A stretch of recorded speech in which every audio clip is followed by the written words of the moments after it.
Hello viewers, welcome back to another video of Sama's Filmy Freak. Devil the British secret agent. ఇంకా sub title తెలిసిపోతుంది అది British కాలం నాటి story అని.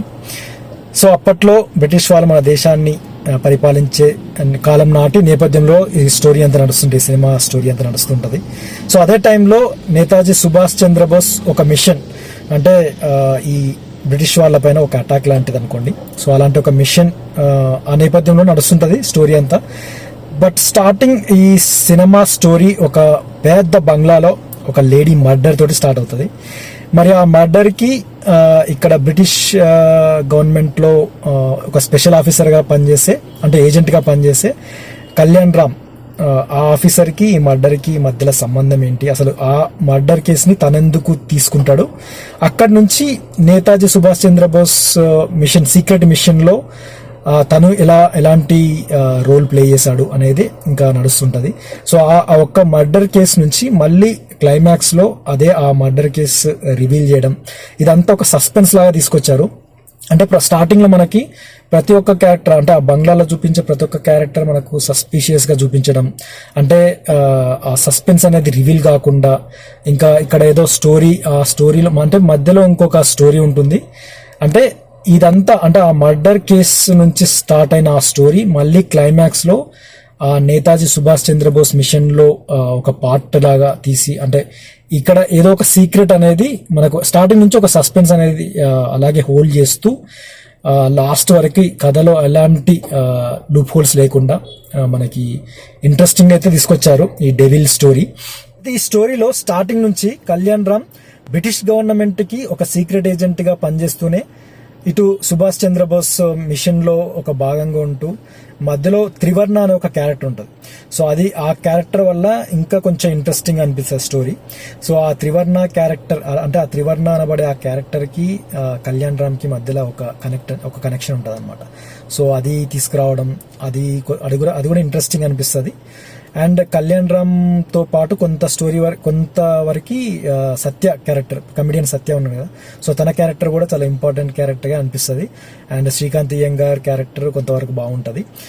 ఇంకా చెప్పాలంటే ఇందులో హీరోయిన్ క్యారెక్టర్ కూడా బాగా అనిపిస్తుంది.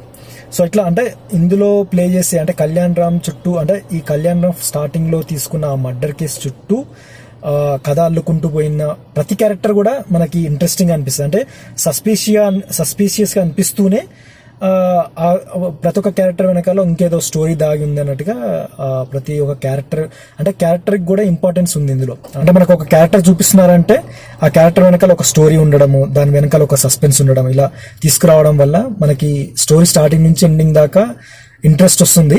ఇక క్లైమాక్స్ అయితే ఇక రొటీన్ గా అనిపిస్తుంది. క్లైమాక్స్ ఒకటి పక్కన పెడితే, ఆ రొటీన్ స్టోరీ అనేది, అంటే రొటీన్ క్లైమాక్స్, ఆ ఫైట్ సీన్స్ అవన్నీ పక్కన పెడితే, స్టార్టింగ్ నుంచి ఏదైతే తీసుకున్న ఆ స్టోరీ ఉందో అక్కడ నుంచి తీసుకెళ్లిన స్టోరీ అండ్ క్లైమాక్స్ వరకు అదే ఇంట్రెస్ట్ తోటి ఇందులో ఉన్న, అంటే ఆ సీక్రెట్ ఏజెన్సీలో ఉండే ఏదైతే సీక్రెట్ మిషన్ ఉందో, ఆ నేతాజీ సుభాష్ చంద్రబోస్ ఒక మిషన్, ఒక సీక్రెట్ కోడ్ అనేది ఏదైతే ఉందో, అంటే బ్రిటిష్ వాళ్ళని అటాక్ చేయడం, అది క్లైమాక్స్. ఇంకా అది తెలిసిందే, అది కొంతవరకు మనకు అర్థమవుతుంది, తీసుకున్న స్టోరీలోనే అర్థమవుతుంది.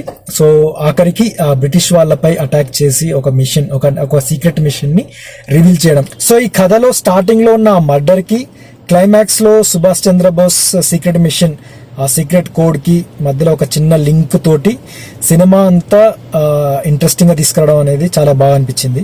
అండ్ దానికి తగ్గట్టు బ్యాక్గ్రౌండ్ స్కోర్, ఆ కంపోజింగ్, 1-2 సాంగ్స్ ఉన్నాయి. ఒక సాంగ్ మెలోడీ సాంగ్ బాగుంటది. సో ఆ కంపోజింగ్ అంటే ఇది 1940s టైంల స్టోరీ కాబట్టి, సో అప్పటి ఆ నేటివిటీ అదంతా కూడా చాలా బాగా అనిపించింది cinema. And more over Kalyan Ram performance కానీ, కళ్యాణ్ రామ్ చుట్టూ ఉన్న సపోర్టింగ్ క్యారెక్టర్స్ కూడా, ప్రతి ఒక్క క్యారెక్టర్ కూడా చాలా ఇంపార్టెంట్ అనిపించింది ఇందులో ఉన్న. అంటే ప్రతి ఒక్క క్యారెక్టర్కి ఒక స్టోరీ ఉండడము, తర్వాత ప్రతి క్యారెక్టర్లో ఒక సస్పెన్స్ ఉండడము, తర్వాత ముఖ్యంగా సెకండ్ హాఫ్ లో షఫీ ఎలివేషన్ బాగుంది. అంటే ఒక యాక్షన్ సీక్వెన్స్ ఉంటుంది, కళ్యాణ్ రామ్ యాక్షన్ సీక్వెన్స్ ఉంటుంది. ఆ యాక్షన్ కంటే ముందు ఆ యాక్షన్ జరుగుతున్నప్పుడు, అంత యాక్షన్ అంటే ఫైట్ సీన్ జరుగుతున్నప్పుడు షఫీ ఇచ్చే ఎలివేషన్ అదంతా కూడా కొంచెం గూస్ బంప్స్ సిచ్యుయేషన్ అని చెప్పొచ్చు. ఆ ఒక్క సీన్ అంటే సినిమా మొత్తానికి ఆ ఒక్క సీన్ ఒకటి కొంచెం గూస్ బన్ సిచ్యువేషన్. తర్వాత అంటే క్లైమాక్స్ ఇంకా రొటీన్ క్లైమాక్స్ లాగానే ఉంటుంది.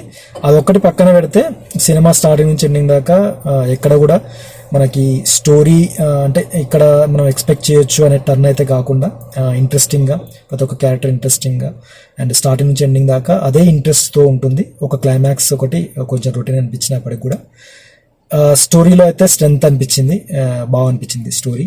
అయితే ఈ కథలో నేతాజీ సుభాష్ చంద్రబోస్ అనే క్యారెక్టర్ ఉన్నప్పటికీ ఆ నేతాజీ సుభాష్ చంద్రబోస్కి ఈ కథలోని క్యారెక్టర్స్కి ఈ కథకి ఎలాంటి సంబంధం అయితే లేదు. అంటే ఒక కల్పితమైన story, it's not a true based story. ఒక కల్పితమైన స్టోరీ, కల్పితమైన క్యారెక్టర్స్తో నేతాజీ సుభాష్ చంద్రబోస్ ఒక మిషన్ ఉంటే ఎలా ఉంటుంది అనేది ఒక సీక్రెట్ మిషన్ అనేది ఇంట్రెస్టింగ్గా తీసుకొచ్చారు. సో అది బాగుంది. సో ఇది ఈరోజు నా రివ్యూ. సో మరి నా రివ్యూ కనుక మీకు నచ్చితే లైక్ చేయండి, షేర్ చేయండి, నా ఛానల్ సబ్స్క్రైబ్ చేసుకోండి.